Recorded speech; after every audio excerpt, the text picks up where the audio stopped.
Hello everyone, welcome to the Truly Ballsy Content podcast. I am so excited. I'm here with an ancient relic called Joe. What is it called? It's a Zamboni, one of the first Zambonis from the 1930s.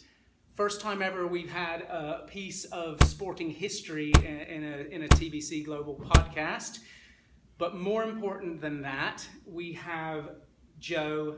Who are you, sir, and what do you do? So Joe Gottfried, I'm the director of Maple Leaf Sports and Entertainment. So that would be the Toronto Maple Leafs, Toronto Raptors, Toronto FC, Toronto Marlies, and we also take care of Live Nation and Ticketmaster sponsorships within Canada as well too. Wow, now that you have a very unique role. I have met a lot of people at SEAT. We played some ballsy dodgeball together against some evil people from Edmonton. Shoeless Ryan Frankson, you're going down. A shoeless Ryan Frankson. You're still going down. We got your number. It really is a unique role, and it was kind of something that came out of a need. I was an old broadcast salesperson and had the opportunity about 5 or 6 years ago to take over the digital integration and sponsorship. So there was no structure, there was no what's everybody else doing in the marketplace. So we kind of had to wing it. We needed that sort of role within here, and so since 5, 6 years ago of going over to the digital side, we've grown from one person to about 6 people on the sales and integration side. It used to be about a banner and a pre-roll, and now it's about content integration and finding our partner's place in the game. So it took some bodies to do that, some creative minds to do that, and somebody with some media background to do that as well. Now, I love something you told me about this role, and maybe even a nickname you had. But coming from the broadcast background, calling you Mr. AV had nothing to do with being Mr. Audio Visual. No. Yeah, I think you had another nickname. It was added value. So when I jumped over from the broadcast side, those guys all called me added value because you would sell your TV spots and throw some impressions or throw something on the digital side. And now the tides have turned, and really our partners want to reach more people, have a story to tell. I feel like you have a unique approach at even the way you hold a meeting. Old school way would be you go, your eyes get big because you're just looking to turn in some cash. But I feel like you might have a more considered approach. Yeah, it used to be about let's get the meeting, let's go and with a proposal, and do you want to put your logo on this opportunity? And it's not about that anymore because we don't know who their target demographics are, who they're trying to reach, why they're trying to reach them, what their stance in the marketplace is.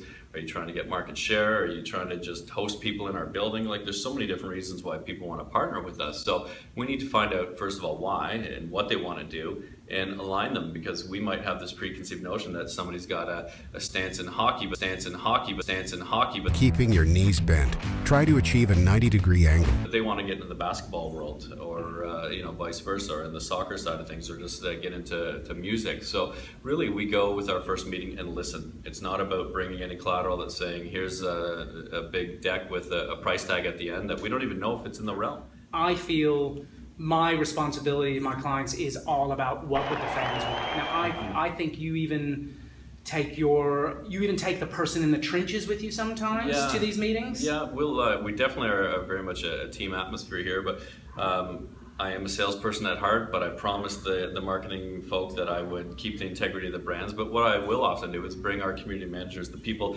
creating content, the people that are talking to our millions of fans one-on-one, because they think it is that crest talking to them, not necessarily a person. I feel like with your approach, you kind of will stop the madness of a partnership gone wrong. Because one of the things that I do with my sort of ballsy content strategic framework is I look at examples where it has gone wrong, where a sponsor has gotten out there in real time thinking they're doing the right thing. For example, I'll show a card of my sort of Balls Up series. It's a game I've created. It's kind of like Cards Against Humanity, but it's called Brand Trolls Against Humanity. Okay. DHL, for example, thought they were doing the right thing when they wished a driver, F1 driver, good luck as he was fighting for his life. He ended up dying, and they were basically building their Facebook page, his fan following, off the back of a Facebook post. Now, these kind of things, I feel, don't happen with MLSE because you are thinking kind of what would the fans want, but you're also thinking on doing something like a consultant friend of mine calls it, you're doing it with heart. You're thinking, am I being helpful? Am I being entertaining? Am I being authentic? Am I being relevant? And am I being, I don't have another finger, timely? I am really excited about this new opportunity that you have with Adidas. What we will be doing with them is creating an area within the Air Canada Centre in a gondola suite where we will invite their creators down to create content for us and for the Adidas brand. So what that will do is it'll get people into the building, it'll get people talking about our brand, it'll be that advocate that's not a Maple Leaf Sports and Entertainment employee, it's not our community managers, it's not a player speaking about the brand, it's them speaking about our brand. So it really gives you that clout because they're your storytellers. Our fans are our storytellers. So it might even be an area where Adidas gives our fans opportunities. To start, it'll likely be some famous YouTubers and people in the Toronto area that, or even in our whole Canadian market. But it'll give us opportunity to share more with our fans, give more experiences, and also tie the Adidas brand in with the Toronto Raptors.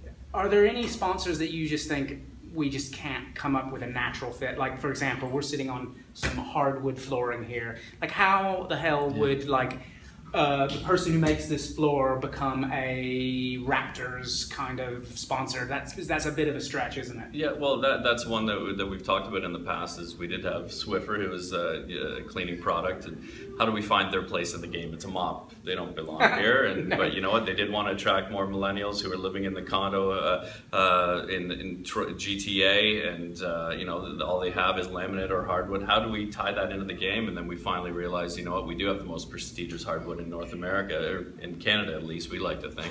So that is their place in the game. So making sure that it's full 360 and it's integrated everywhere, from the hardwood seats upgrade from the 500 level down to courtside, whether it be the hardwood matchup of the game, whether it be the 5 on the floor and broadcast. So really tying all those together. But sometimes there just really isn't a fit. We've had a couple dental partners where what's that fit in the game? Well, other than maybe showing the history of hockey players getting their teeth knocked out, that works once. It might be funny once, but what's the long-term strategic play? What's the long-term content play? Sometimes you just have to say no, have to say no. No, God!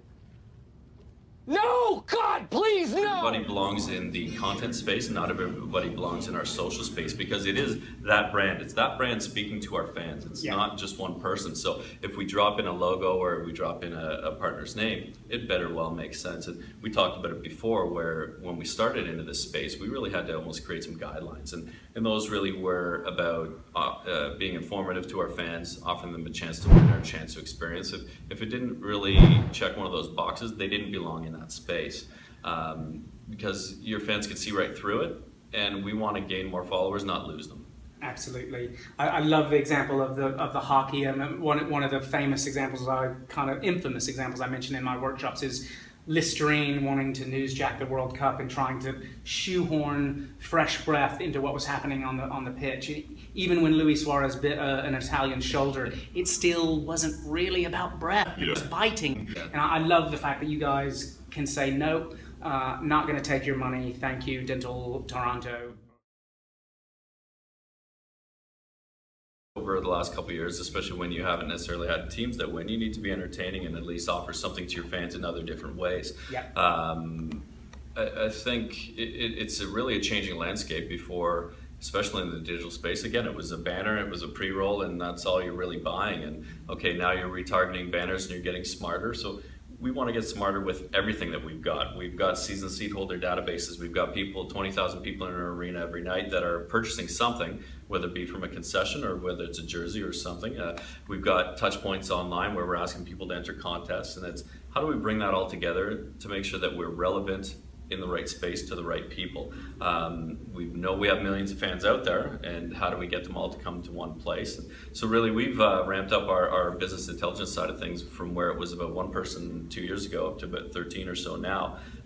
Still a work in progress. It's about getting that right, making sure that when you're going to reconnect with your fans that you do it in the right place on the right time with the right relevancy, because we've got multiple teams here, we've got multiple venues, we've got many different which ways people can connect with us. When we're connecting back, we want to make sure it's done right, whether that's a piece of content or whether that's a ticket offer or an experience offer. I feel that there's a vision of the future of MLSE. This is my workshop card called What Crazy Fans Want, which I'll do a screen grab of. But in Argentina, Tigres fans can get a season ticket implanted into underneath their team tattoo. Oh, wow. So one of my tasks in my workshop is to brainstorm ideas for your super fans. We're making loud noises to talking to a lot of people. We want to talk to the right people and say less. So really, there is going to be more opportunity for us to push to our retailers because of a certain purchase, or because we know your purchasing habits, or what you like to eat, that will benefit a partner, or what you like to wear will benefit a partner. After having a coffee and taking a stadium tour with Joe, I feel like MLSE with the Raptors, with TFC, with the Leafs, are a good representation of what I call ballsy. They're doing brave things. There's always something actionable about what they do. I already know I like Joe, but I think his teams are likable. Some of the content they do is very long-lasting in the memory. It's just not just going to go away. There's an element of surprise, and finally, it is all about the fans. It's all about you, the fan, you-centric. Joe's ballsy, and now I want to know what Joe is really like.